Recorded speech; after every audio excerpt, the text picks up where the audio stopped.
घर में झगड़ा भारी, साधो घर में झगड़ा भारी। काम, क्रोध, लोभ, मोह, अहंकार, इच्छा, तृष्णा, वासना, कितने ऐसे दुश्मन हमारे घट के अंदर छिपे हुए हैं और वो दाव लगाए बैठे हैं। अगर तुम जीतना चाहते हो तो उनसे राड़ लो मोल। आप सभी को राधा स्वामी। देखिए, जो आज का सत्संग का विषय है उसमें महाराज जी ने बताया कि हमारे घर में, हमारे गृहस्थ जीवन में हमारे बहुत बड़े दुश्मन छुपे हैं, जो कि काम, क्रोध, अहंकार, मोह, लालच, ये सब है और हमें इनको त्याग देना चाहिए। और अगर हम इनको त्यागना चाहते हैं तो हमें सत्संग की इन बातों को अपने जीवन में अवश्य उतारना चाहिए। और साथ ही महाराज जी ने बताया कि अगर हम नाम का सिमरन करते हैं तो हमारे जीवन में क्या क्या बदलाव आ सकता है। तो चलिए हम सत्संग को शुरू करते हैं और आप सत्संग को बड़ा ही ध्यान से सुनकर पुण्य भागी अवश्य बनिए। राधा स्वामी। कबीर साहब ने उसी चीज का वर्णन किया कि जैसे सती चढ़े सो तुक पर पिया की राय मन भाई, कि वो सती स्त्री जैसे अपने पति को अपने मन में बैठा के और उसको ऐसा बना लिया कि उसको में और उसके पति में कोई फर्क नहीं रहा, ऐसी लगन लगा के वो दोनों एक ही जब हो जाते थे तो उसको अपने तन की परवाह नहीं रहती थी। या फिर सूरा मैदान में जाके जब कोई सूरवीर युद्ध के मैदान में जाता था तो सामने या तो खुद मर जाता था या अगले को मार देता था। ये भक्ति का मार्ग भी इतना ही कठिन बताया कि इस रास्ते पर अगर चलोगे तो पीछे हटने का रास्ता नहीं है, भागने का रास्ता नहीं है। कायर हैं वो भाग जाते हैं, जो भाग जाते हैं वो इज्जत नहीं पाते। जब एक युद्ध के मैदान से सूरवीर वापस लौट के आ जाता है तो लोग उसको शकल नहीं देखते। स्वामी जी महाराज ने लिखा है, सती जो सत से गिरे नीच कर जावे, सूरा हो रण तजे कायर कहलावे, पपैया प्यासा मरे और नीर नहीं पीवे, स्वाति मिले जब बूंद उसी से जीवे। कि ये चीजें अगर उन चीजों से हट जाती हैं तो उसकी बजाय उनका मर जाना अच्छा है, लेकिन वो उनसे पीछे नहीं हटती। अगर कोई सती के धर्म को छोड़ के सत से गिर जाती थी तो उसको नीच घर में भेज देते थे। उसको अपने घर परिवार में रहने की इजाजत नहीं होती थी कि हमारी तरफ से कहीं जाओ। सूरवीर अगर युद्ध के मैदान से पीठ दिखा के भाग जाता था तो उसको घर में कोई जगह नहीं थी। माँ भी अगर उसका लड़का जो जन्मती थी मर जाता था युद्ध के मैदान में तो ये देखती थी कि घाव उसकी पीठ पे लगा या छाती पे लगा। छाती पे अगर लगा होता था तो उसको शहीद का दर्जा देती थी और खुश होती थी। अगर जिसके पीठ में अगर कोई घाव होता था तो कहती थी कायर था, युद्ध से भागा है, इसीलिए इसके पीठ पर चोट लगी है। तो ये भी कायर का काम नहीं है। यहां सूरवीर इस मैदान में डटते हैं। और इसी तरह कही कि पपैया अगर प्यासा मरता है बेशक मरो, जब उसको वो नीर की बूंद नहीं मिलती तो उसको पी के ही वो जीता है, नहीं दूसरे पानी को पी के वो जीना ही नहीं चाहता। तो उस युद्ध के मैदान में डटने वाला सूरवीर है। हमारी भी एक लड़ाई है, ये मैदान है जिसमें हम आए हैं। हमारे सामने भी एक बहुत बड़ा सेना लेके हमारा दुश्मन खड़ा है। काल शिकारी मग मिठाड़ा भागो रे मेरे प्यारे भागो। वो शिकार करता है जीवों का नित्य प्रति और जीव लुटते चले जाते हैं। इसलिए उनसे बचने के लिए गुरु का नाम जो साथ लेके चलता है उसको कोई चीज दूसरी रोकने वाली नहीं है। गुरु का बल जो मन में होई तुझसे जीत सके ना कोई। गुरु का बल जब मन में हो जाता है तो कोई ताकत नहीं उससे कोई जीतने। हम जीतना किसको कहते हैं? किसी को कमजोर आदमी को दबा देना जीत लेना नहीं है। किसी से कोई चीज छीन लेना कोई बहादुरी की बात नहीं है। अगर जीतना चाहते हो तो घर में बड़े बड़े दुश्मन छिपे हुए हैं हमारे मन के अंदर। घर में झगड़ा भारी, साधो घर में झगड़ा भारी। काम, क्रोध, लोभ, मोह, अहंकार, इच्छा, तृष्णा, वासना, कितने ऐसे दुश्मन हमारे घट के अंदर छिपे हुए हैं और वो दाव लगाए बैठे हैं। अगर तुम जीतना चाहते हो तो उनसे राड़ लो मोल, और उनसे जो जीत जाएगा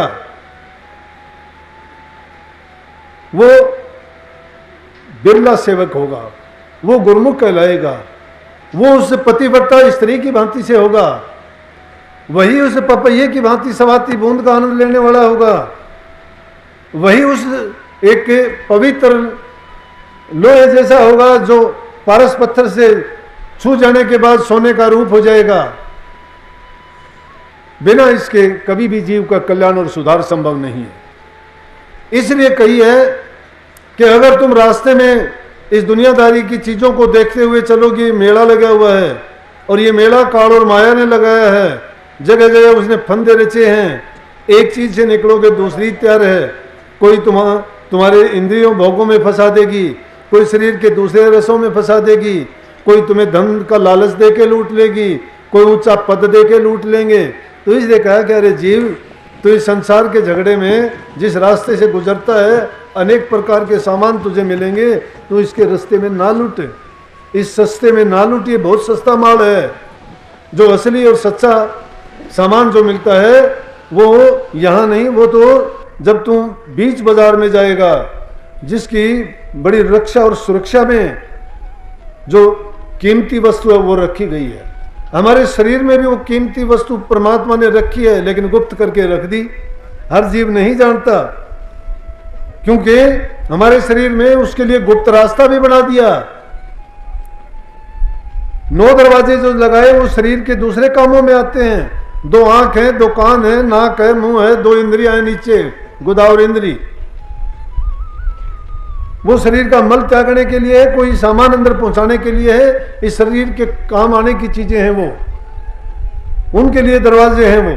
कोई बाहर सामान को भेजते हैं, कोई अंदर को ले जाते हैं, लेकिन जो असली मंजिल और असली चीज के तरफ रास्ता जाता है वो यहाँ नहीं है, वो उल्टा रास्ता है इसमें। और वो उल्टा रास्ता हमारे मस्तिष्क की तरफ जाता है, जिसको हम हरि मंदिर कह सकते हैं। हमारा मस्तिष्क ही हरि मंदिर है।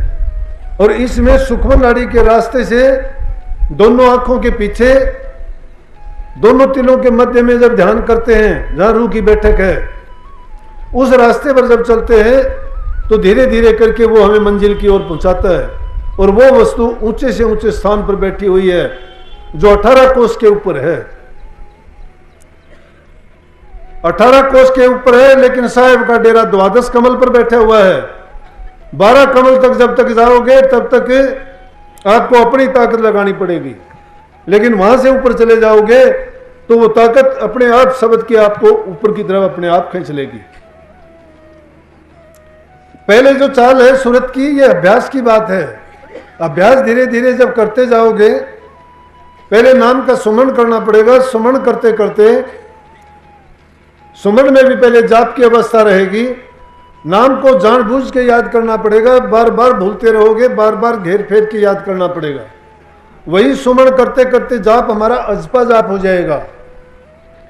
पहले जिसको सुमरण करेंगे उसमें इन चीजों की जरूरत पड़ेगी, जिह्वा की भी जरूरत पड़ेगी, होठ की भी जरूरत पड़ेगी, दांत की भी, तालू की भी, क्योंकि बैखरी वाणी के जो शब्द बोले जाते हैं, चाहे वो स्वर हो चाहे व्यंजन हो, इनकी जरूरत पड़ती है उसमें।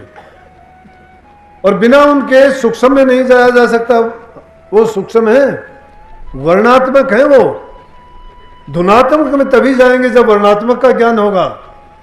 वर्णात्मक का नहीं पता तो धुनात्मक में नहीं जा सकते। सथूल और देह गुरु जब तक नहीं मिलता तो नूरी गुरु को नहीं प्राप्त कर सकते। तो जरूरी है कि पहले देह गुरु से प्यार करो, तो नूरी गुरु अपने आप मिलेगा, क्योंकि आप नूरी की तलाश में लिखड़े हो। नूरी का रास्ता तो सथूल बताएगा। सथूल से प्यार नहीं, सथूल की बात पर यकीन नहीं, सथूल गुरु के बताए हुए बातों को मानते नहीं हो, उस गुरु भक्ति को नहीं करते, तो नूरी गुरु में कैसे पहुंच जाओगे? पत्थर को पानी में डालोगे, पत्थर को फिर उठा लेना निकल आएगा। क्यों? एक तरल है तो दूसरा ठोस है। तरल पदार्थ में जाने के लिए तो तरल ही बनना पड़ेगा।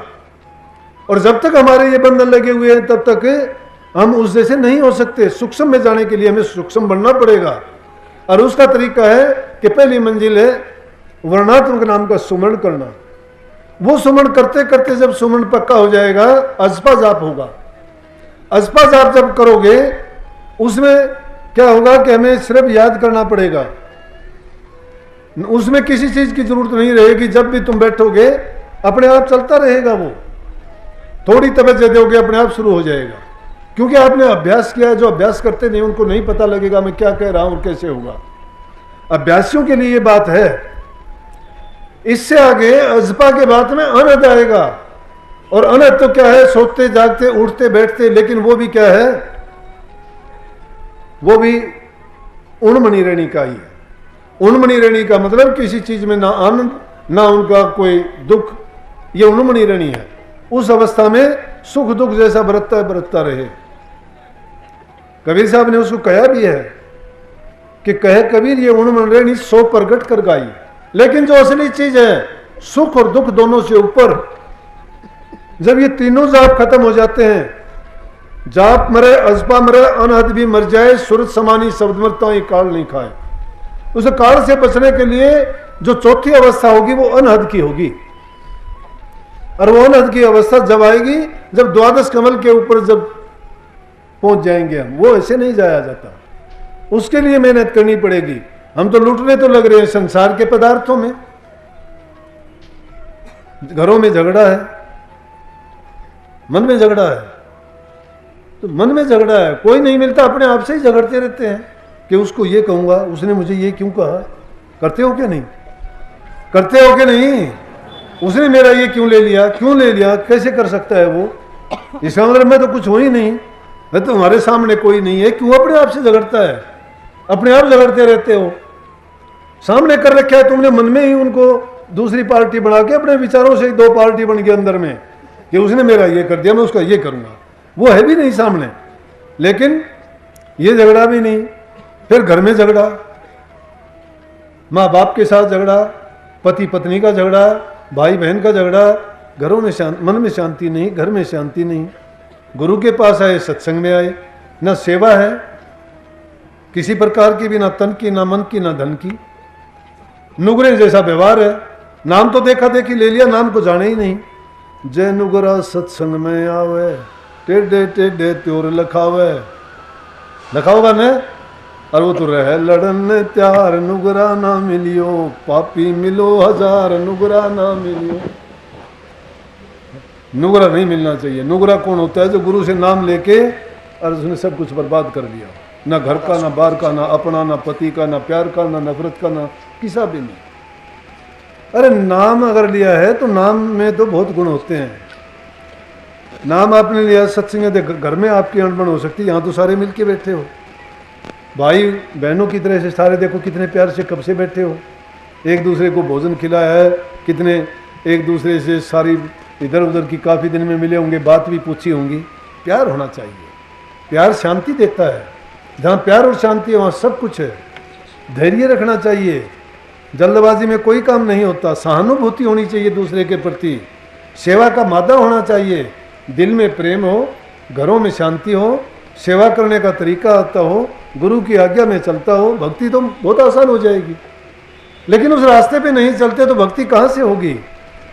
जुल्म ना करो, पाप ना करो, भ्रूण हत्या ना करो, प्रकृति का विनाश ना करो, पेड़ों की कटाई ना करो, पानी की बर्बादी ना करो, बहुत जरूरी है। ये ना सोचो दूसरों से सीखने की कोशिश करो। दूसरों से कैसे सीखोगे, परोपकार है क्या। एक राजा जाके कहने लगा एक महात्मा से, बोला कि मैं सबसे अच्छा आदमी देखना चाहता हूँ। महात्मा ने कहा सबसे अच्छे तो आप ही हो। बोला नहीं, मेरे से भी अच्छा देखना चाहता हूँ। बोला तेरे से तो अच्छा मैं हूँ। बोला नहीं, आपसे भी अच्छा देखना चाहता हूँ। बोला अच्छा, फिर तो बोला उस बुढ़िया को देखो, बुढ़िया क्या कर रही थी। बोला कि इसकी उम्र काम करने की है। राजा कहने लगा, बोला यही तो बात है, ये हमें सबसे अच्छी इसीलिए है कि उम्र के आखिरी पड़ाव में है, फिर भी ये इसलिए काम करती है ताकि आने वालों के काम आए। ये परोपकार है। परोपकार को जानते क्या है हम, तो परोपकार क्या, अगर हमारे से तो हो सकता हो तो किसी का नुकसान करेंगे, बताओ। फिर भक्ति कहाँ, कहाँ नाम का सुमन, कहाँ चिंतन हमारा अच्छा, कहाँ फिर 10वें द्वार की बात करेंगे, कहाँ ये मैंने जो बात बताई उन पर चिंतन करोगे कि जाप कैसे होगा, जपा कैसे होगा, कहाँ तुम शब्द धुन को सुनोगे, कैसे प्रकाश देखोगे। आसान है ये चीज़, मुश्किल नहीं है, सच्चे दिल से जब लग जाओगे। लेकिन उसके लिए प्यार तो हमें ही होना पड़ेगा।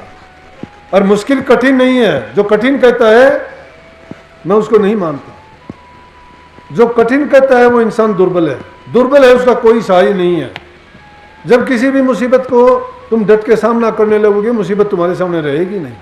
देख लो, एक जमींदार आदमी खेत काटने के लिए जाता, खड़ा होकर देखेगा ओ इतनी फसल की कटाई कैसे करूँगा, लेकिन बिना देखे अगर वो काटना शुरू कर देता है तो एक आध दिन में देखेगा उसने तो काट दिया। लेकिन अगर खड़ा हो कि वो रोजाना चला जाता कि नहीं होगा तो नहीं होता, वो फसल भी बर्बाद होते, वो उससे भी नहीं होता। लेकिन उसने क्या किया, उसने जब काम में लग गया तो काम तो कर लिया। किसने किया? निर्बलता ने नहीं किया, उसकी दृढ़ संकल्प ने किया, लगन ने किया। इसलिए लगन सच्ची होनी चाहिए, संकल्प दृढ़ होना चाहिए, विचारों में संकल्प हो पक्का। जो करना चाहते हो करने के लिए जब सच्चे बन के लगते हो तो परमात्मा भी आपकी मदद करता है। इसी प्रकार से गुरु को हम याद करते हैं कि जब भी कोई काम करते हैं गुरु को अपने ख्याल में विचार में रख के कि गुरु ने ऐसा कहा था, मैं ऐसा करूँगा, ये बात होगी, जरूर होगी। तो इसलिए प्रेमियों, सच्चे दिल से चाहे थोड़ा टाइम लगाया करो, नाम में जरूर लगाओ। ध्यान नहीं कर सकते, सुमन कर सकते हो, सुमन किया करो। सुमन करते करते आपकी आदत बन जाएगी। एक दिन वो दिन भी आएगा कि आपको तड़प ध्यान की भी होगी, भजन की होगी, लेकिन सुमन जब तक नहीं करोगे तब तक कुछ नहीं होगा। किसी से कटुता ना बढ़ाओ। अगर तुम्हारे से गलती होती है तो जितना जल्दी हो सके उससे गलती क्षमा मांगो। तुम्हारे से गलती होती है तो क्षमा कर दो, क्षमा मांगो। दूसरे से गलती होती है, क्षमा कर दो, सारा दुख खत्म वहीं पे। सत्संग को पूरा सुनने के लिए आपका बहुत बहुत धन्यवाद। हम आशा करते हैं आपने सत्संग को बड़ा ही ध्यान से सुना होगा। कृपया सत्संग में जो जो बातें बताई है उनको अपने जीवन में अवश्य उतारिए और नाम का सिमरन हमेशा करते रहिए, ताकि आपके जीवन में कोई भी कठिनाई आती है तो वह कठिनाई ज़्यादा दिन तक रह न सके। और अगर आपको सत्संग अच्छा लगा तो कमेंट में राधा स्वामी लिखकर पुण्य के भागीदार अवश्य बनिए। राधा स्वामी।